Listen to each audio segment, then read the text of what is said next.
దోమలపేట ఎస్ఎల్బీసీలో జరిగిన ప్రమాద సంఘటన ఒక జాతీయ విపత్తని, సొరంగంలో చిక్కుకున్న కార్మికులను రక్షించడానికి సహాయక చర్యలు ప్రపంచంలోని అత్యుత్తమ సాంకేతికతను వినియోగించుకుంటున్నాయని రాష్ట్ర నీటిపారుదల పౌర సరఫరాల శాఖ మంత్రి ఉత్తమ్ కుమార్ రెడ్డి అన్నారు.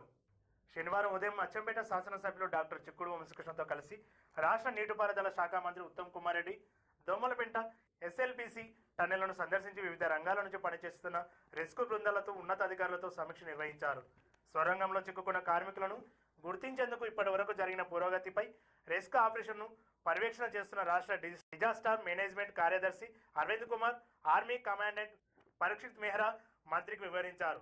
ఎన్జీఆర్ఓ, geographical survey of India, cadaver dog బృందం, నైట్ మైనర్స్, రోబోటిక్ రంగాలు నిపుణులతో చర్చించి సహాయక చర్యలు వేగంగా జరపడానికి గల కారణాలు, అడ్డంకులు, వాటిని అధిగమించడానికి చేపట్టాల్సిన చర్యలపై సలహాలు, సూచనలు చేశారు.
Estamos